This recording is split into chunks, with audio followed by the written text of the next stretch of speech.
acá está. Estamos entonces en la segunda unidad y ahora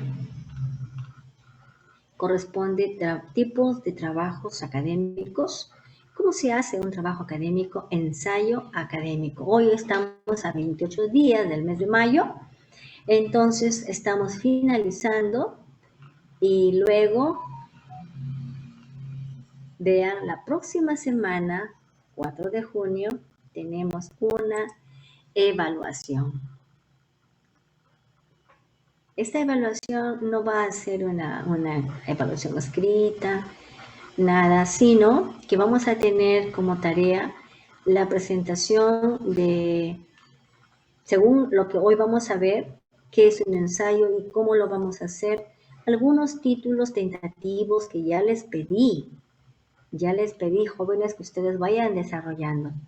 Pero según lo que vamos a tener que desarrollar, finalmente entonces se tiene ya que puntualizar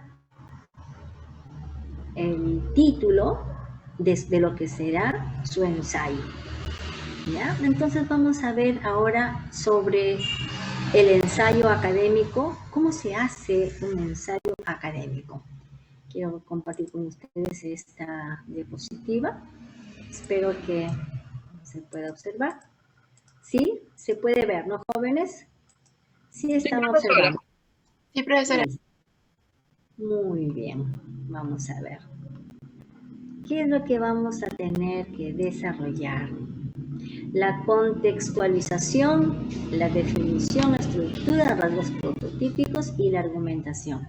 Esto es lo que tenemos que tener en cuenta para desarrollar un ensayo. La contextualización nos indica en dónde vamos a desarrollar, no se refiere al lugar, sino se está refiriendo al, ¿cómo les explico? A ver, se está refiriendo específicamente, por ejemplo, hoy estamos viviendo en una época de pandemia, por ejemplo, jóvenes. Ese es nuestro contexto. O sea, estamos viviendo un tiempo de una forma de vida totalmente diferente a la que teníamos antes del año 2020. Totalmente diferente. Esa es la contextualización.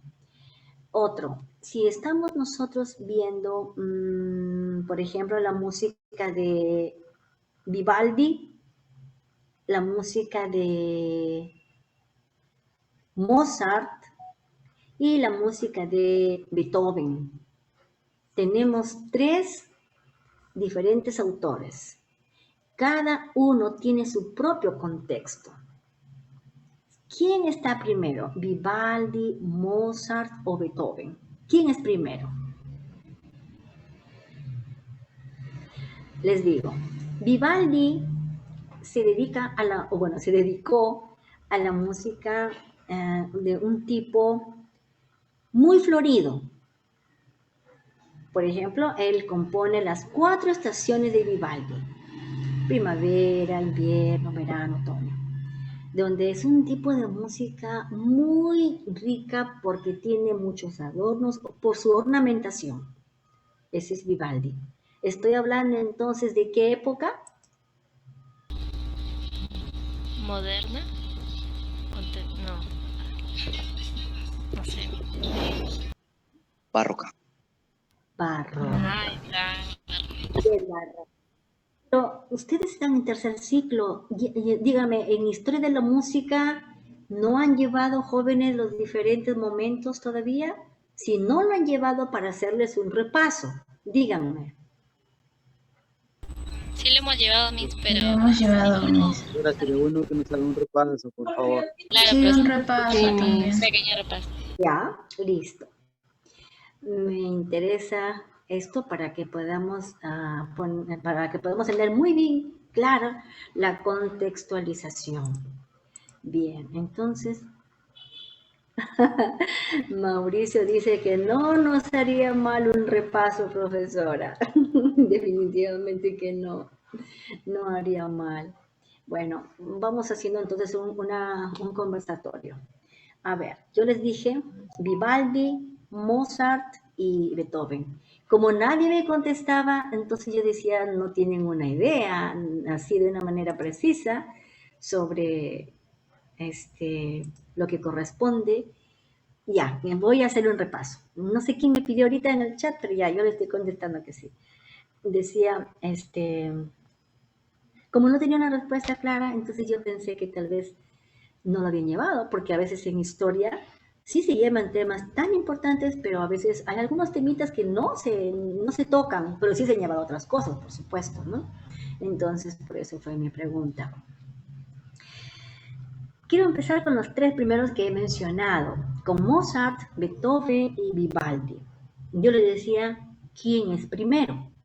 Y les estaba dando algunas características. Vivaldi compone las cuatro estaciones entre tantas composiciones, pero es muy rica la música de Vivaldi porque tiene una ornamentación bellísima, porque imagínense en el verano, cuando hace, bueno, no era la clase, no he preparado nada de esto, no era la clase, sino que viene al momento. De todas maneras, ya, muy bien, joven Alexander Vázquez Tintaya, dice que él ahorita está con problemas, está con su teléfono, pero de todas maneras, ya, está bien Alexander. Decía, entonces, ¿cómo compone este autor esta música en un momento, por ejemplo, en el verano, cuando se celebraba la vendimia? Estoy hablando en Italia, es un país muy rico, tiene un clima muy cálido, y entonces las uvas, al momento de la cosecha, son tan jugosas, son tan brillantes y las personas residentes, las costumbres o la costumbre es que ellos cavan algunos lagares. Los lagares son unos espacios, unos pozos, diría que no son tan profundos, sino que es como para que la persona pueda entrar a estos pozos y ahí pisar las uvas. Tiene un piso especial, por supuesto, y ya, y yo, bueno, tiene que ser con los pies descalzos y pisan la uva para hacer el vino, un buen vino. Italia es un país muy, muy bien reconocido por sus famosos vinos, por la uva. Y en esa época Vivaldi, él compone justamente acerca de esto y le pone al título de su obra el verano. Y así como está el verano, hace calor, la gente pisa las uvas, todo eso lo está relatando a través de su obra. Luego va al invierno y en el invierno ahí, también en el verano él puede imitar con todo el equipo que tiene de su una música de cámara.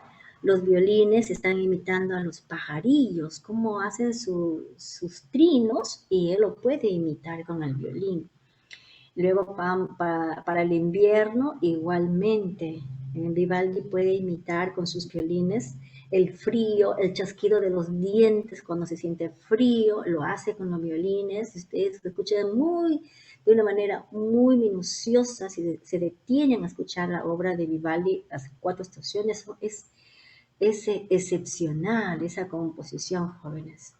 Entonces, miren, todo eso él lo pinta en su instrumento y todos los instrumentos como tenemos los violines, las violas, los chelos, violonchelos, los bajos, los contrabajos, todos son cuerdas. La familia de las cuerdas participan ahí y la obra, genial.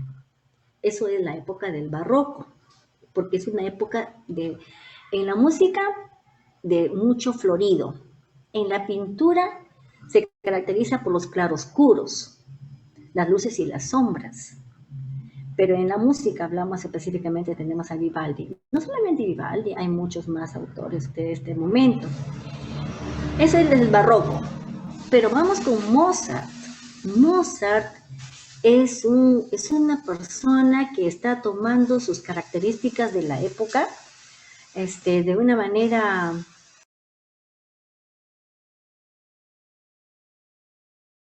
No se escucha, profesora. Micrófono. Ay, Micrófono. jóvenes. Entonces, vemos que en esta época de Mozart, ahí sus intervalos que utiliza Mozart son de segundas y terceras, más comunes entre la mayoría que usa segundas, terceras. Y por eso es la característica de la influencia de Mozart en los seres vivos, porque sus intervalos son pequeñitos, no son de sextas o quintas, octavas, no son esos saltos tan largos. Por eso es que hace mucho bien la música de Mozart. Entonces, Mozart es una de las personas que se dedica a tener mucho cuidado con las leyes de la música, sobre todo con las leyes de la armonía. Él está cuidando no a las quintas paralelas, él no las usa. No a las octavas, no las usa, porque así decían las leyes de la armonía en ese tiempo. Entonces él es muy cuidadoso con esto, muy cuadrado, pero su música muy, yo diría un tipo de música muy influyente. Entonces estoy hablando de la época cuando tenemos unas delimitaciones, no te pases para allá, no te subas, no bajes, no. Así, esa es la época de él. ¿Qué época es esto del muy enmarcado? Es la época Clasicismo. del clasicismo. Eso es, muy bien, clásico. Vivaldi es del barroco. Mozart, clásico. Y venimos a Beethoven. Entonces viene Beethoven y dice, yo no quiero saber nada que me vengan a mí a privar con mi expresión. Yo quiero componer como yo quiero, decirle a la gente lo que yo siento.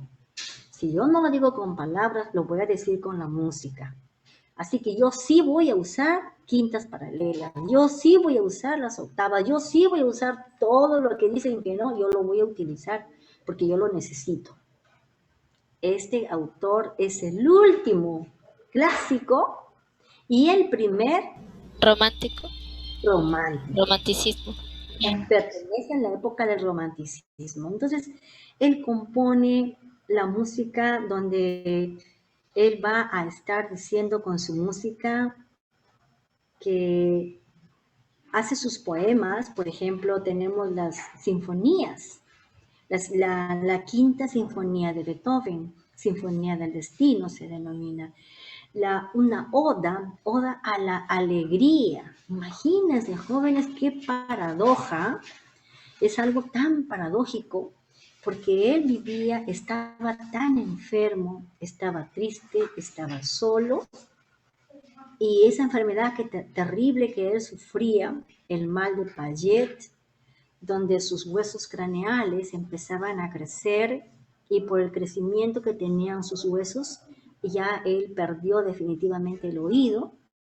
Si él componía era porque él sabía los sonidos y ya tenía los sonidos internalizados, y cuando él decía, si yo combino la primera con la tercera y la quinta, por supuesto que es un do mi sol, va a sonar perfecto. Él ya sabía las estructuras, sabía las extensiones para que él pueda componer sin ningún problema y sin escuchar.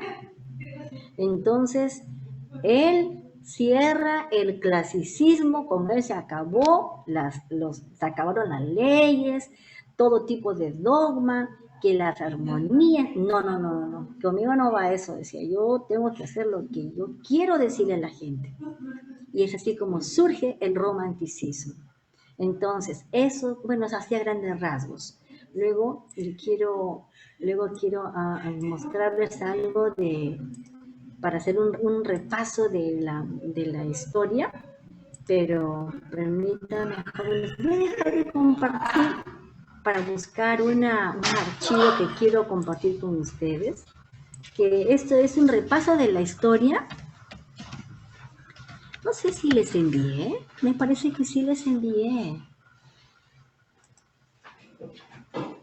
Jóvenes, me parece que no les envié un archivo donde, a ver, no. El A Atlas. ustedes no les envié. ¿El Atlas de la música? No, Ah, no. Es un archivo pequeñito. No, ya me acordé. A ustedes no les he enviado. Les he enviado a otro ciclo, pero en este momento lo voy a buscar ahí en esta aula. Y ese es un recuento de toda la historia. Pero imagínense, jóvenes, entonces miren los contextos que acabo de explicarles. Primero está el barroco, luego viene el clásico y luego viene el romántico. Y si ubicamos a los músicos, entonces, ¿quién está primero? Estoy hablando de Mozart, Beethoven y Vivaldi. ¿Quién está primero entonces? Vivaldi. el barroco. Miralde. Claro, el barroco. Según lo que esos tres nada más estoy indicando. Y luego viene El clásico. Mozart. El Mozart. Clasicismo. Mozart y el después clasicismo. Luego romanticismo. romanticismo. Beethoven. Ya, listo. Entonces, teniendo ya este vamos a, quiero entonces mostrarles a ustedes aquí esta parte que me interesa que ustedes lo vean. A ver, me quito.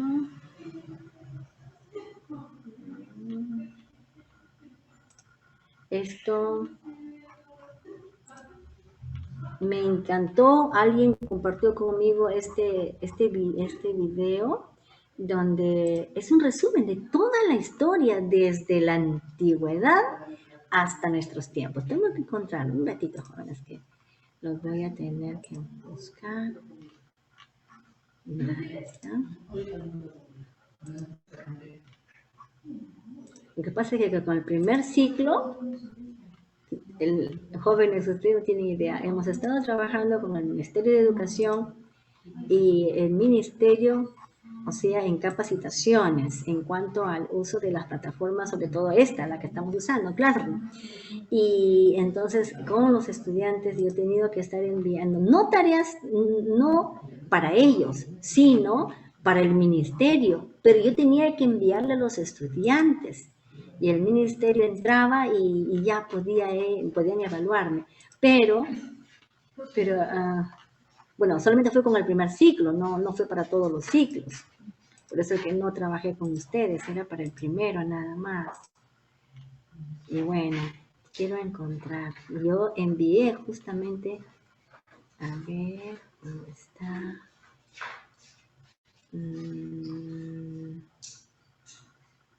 Aquí creo que está. ¿Dónde está?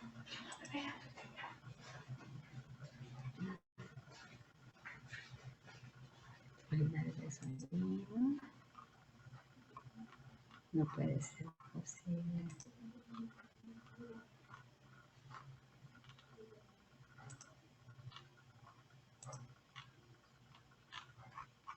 Un poquito más atrás.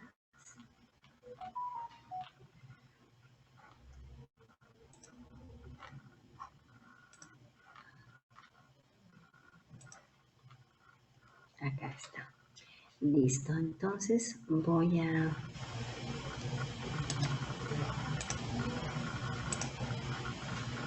Aquí estamos, ahora sí, jóvenes. Ya, a ver, ustedes me confirman, yo voy a compartir, a ver, jóvenes, ¿me pueden confirmar? ¿Están viendo esta? Sí, profesora. Listo. Este video es lo que resume toda la historia. Bien, vamos a ver, es algo muy interesante si estamos atentos. Yo voy a parar en algunos momentos para que pueda explicar.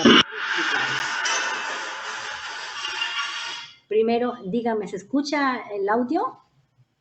Sí, profesora. Sí, profesora. Ya, muy bien. Ahora sí.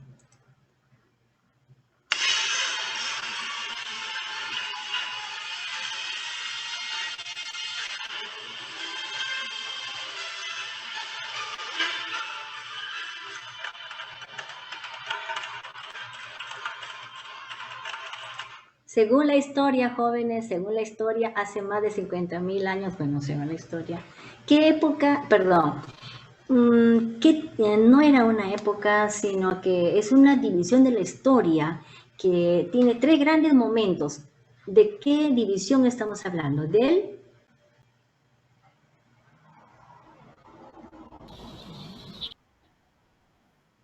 La prehistoria. claro, ajá, tiene que ver antes de la historia, por supuesto, porque a partir del año cero para adelante ya es la historia, el cero hacia atrás es la prehistoria. Pero ¿de qué momento? Donde decimos, por ejemplo, el superior, el medio y el inferior. Edad ¿Dónde? antigua, Edad antigua. edad antigua, media moderna. ¿Eso? No, no, no, no, no, ¿O no, no. cómo?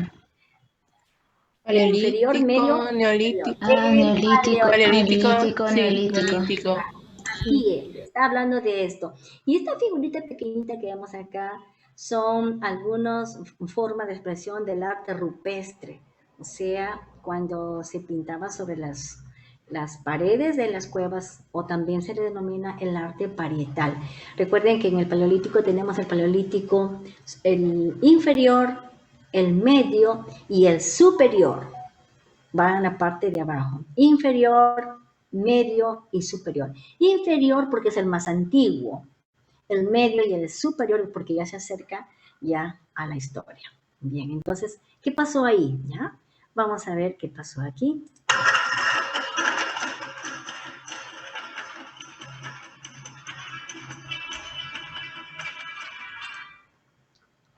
Que, miren, esto que estamos viendo, esos dibujitos, es el arte rupestre.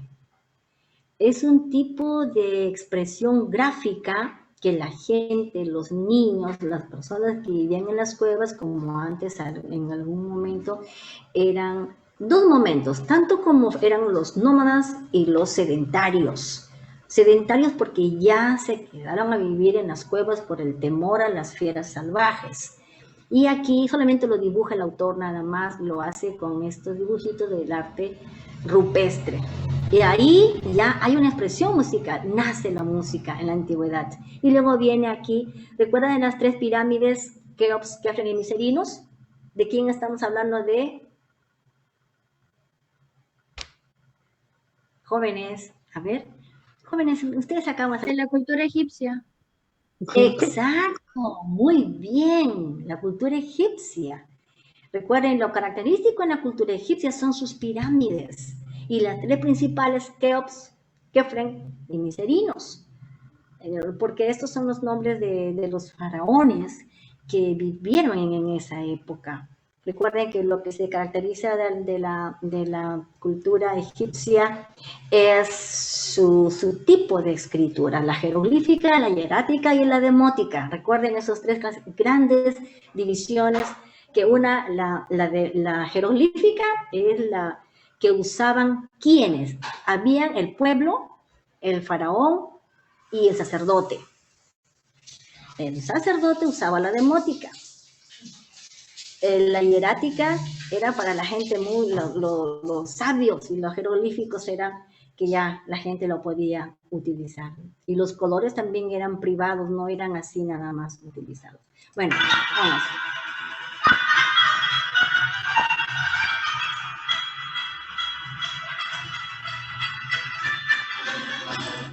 Avanza tan rápido, solamente lo dibuja nada más aquí a Egipto, una representación de nada más de la pirámide, pero luego dice que ya surge las primeras 7 notas. Recuerden quiénes son los que tienen que ver con los sonidos musicales. Ahí está diciendo, ¿no? Un poquito, si regresamos un poquitito aquí para poder ver ahí.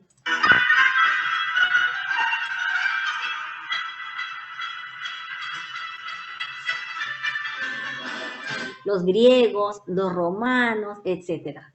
La cultura griega es muy antigua, tanto como la egipcia, mucho más antigua que los romanos.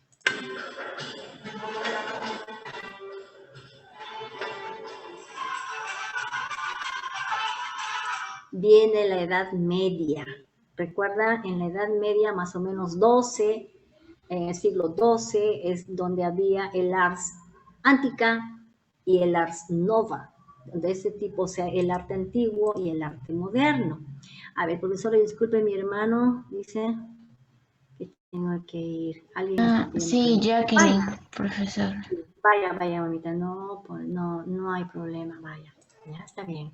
Entonces vemos aquí, jóvenes, que la historia, aquí la Edad Media es la época de los juglares, la época de los cantares, la época del miocid. Es un momento en donde ya hay un tipo de polifonía muy rudimentaria, pero ya empezó la polifonía, o sea, la música a varias voces.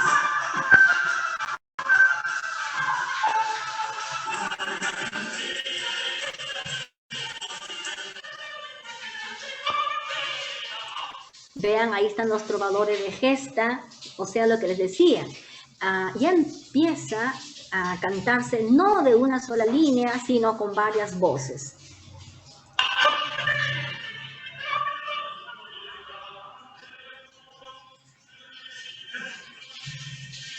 Ahí viene Guido de Arezzo, pero la época de los trovadores de los cantos gregorianos, y San Gregorio es un monje, así como Ambrosio, exactamente en el siglo VI, VII. Y luego viene ya la música ambrosiana. Pero luego pasa a Guido de Arezzo, y ya de Arezzo está en el siglo IX, X, XI.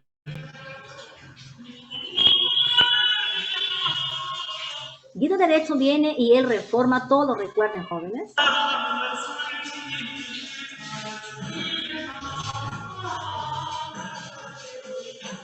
Inicialmente vemos un tetragrama y luego ya viene el pentagrama.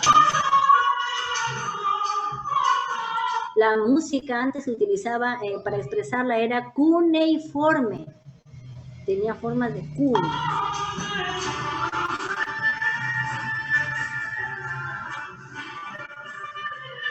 Y luego viene ya la primera forma de representación musical muy grande que duró mucho tiempo, el Renacimiento.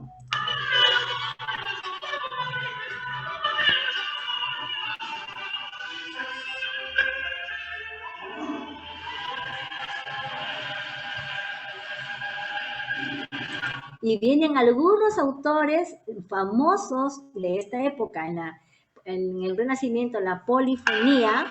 Tenemos miren aquí, Hoskin. Este hombre compone el grillo, Desprez. Esos son los grandes representantes de Abir, Schut y Tomás Luis de Victoria. Estos tres grandes son del Renacimiento.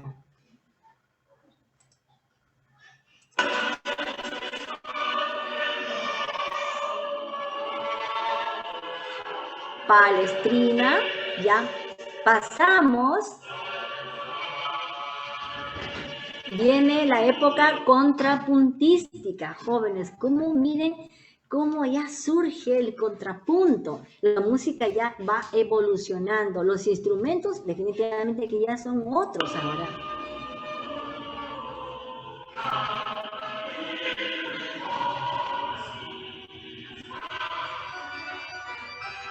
Empezó la época ya del órgano y viene entonces, si estamos en el Renacimiento, vamos a pasar a la época del barroco.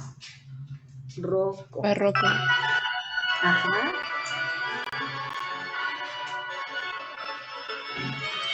No solamente del órgano, sino también del violín, pero el órgano no es el que tenemos ahora, sino que es un instrumento que realmente fue un órgano.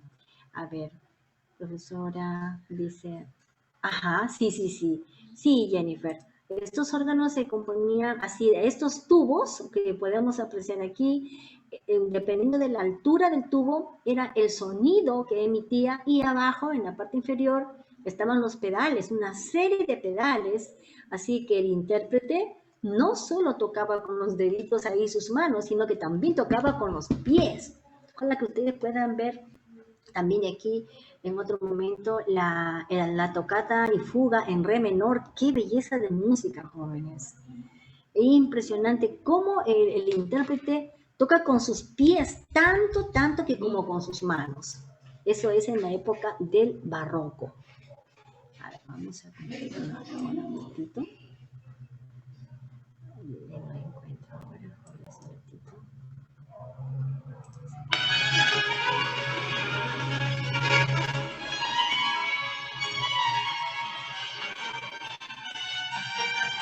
Bien, entonces no hay que perdernos. Vimos la música antigua, no dijeron el paleolítico, no lo dijeron, tampoco dijeron Egipto, pero ellos son las principales culturas muy antiquísimas. Luego sí se mencionó a Grecia, se mencionó a Roma, y esa es una música muy antigua, y también vimos ahí al siglo VI, en el siglo VII, donde vamos a ver una música un poco lineal, con la música música gregoriana. Y yo le mencioné también de Ambrosio, la música ambrosiana. Fueron en esos momentos, y de ahí viene Guido d'Arezzo, y de ahí viene todo el momento en que ya surge un poco la polifonía, el Renacimiento. Del Renacimiento pasamos al Barroco.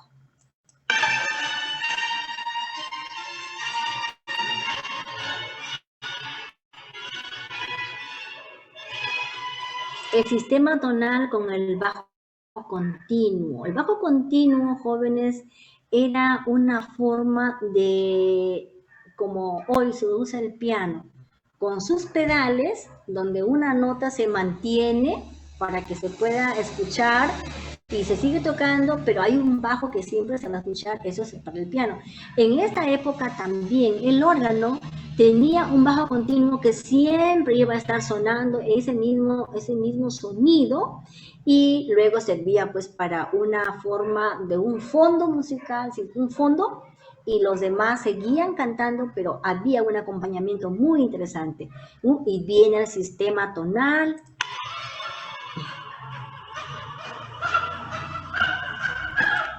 Imagínense, bueno, el pintor aquí, qué bárbaro, como en esa época los hombres querían mantener su voz de niños, entonces surgió esa, no sé si decirlo, esa costumbre o no sé cómo llamarlo, de los castrados. Y vienen los castratis, para que mantengan su voz de niños, para que nunca cambie su voz, para que sea tan aguda y que quede con una voz blanca. Los varones tenían que ser castrados, pero eso ya dependía pues de una forma personal. Y adiós con las voces de las mujeres, porque decían, si el hombre lo puede hacer manteniendo su voz, haciéndose la operación de castrarse, entonces que continúen ellos, ¿no? Y de esta forma la mujer ya no tenía que cantar. Eso era lo que surgió en esa época. Pero igual, las mujeres siempre, su voz es natural, ¿no? Entonces, algunas mujeres tienen sus voces, hay sopranos, soprano líricas, sopranos que llegan, por ejemplo, en nuestro país, bueno, ya no está, pero una mujer que cantó tan bellísimo, reconocida a nivel mundial, Ima Sumac, por ejemplo, que no hay, ella entonaba y no hay un registro que se diga que ella no lo pudo entonar. Ella tenía no sé cómo lo hacía, no sé, pero tenía una voz que nadie la podía imitar.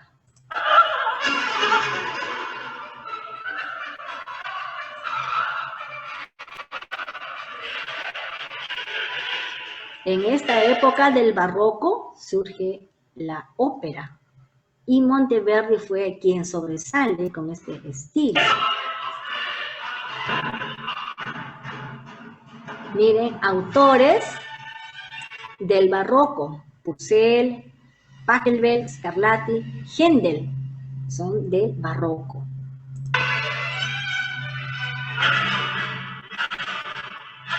¿De quién es el Aleluya, jóvenes? Händel. Händel, ajá, muy bien, el Aleluya de Händel. Ahí está lo que les comentaba, Vivaldi con sus 4 estaciones, siglo XVII, siglo XVIII. Miren, ya estamos ya en el barroco, pero miren, 1742 ya es siglo XVIII. Händel ya pasan a esta época.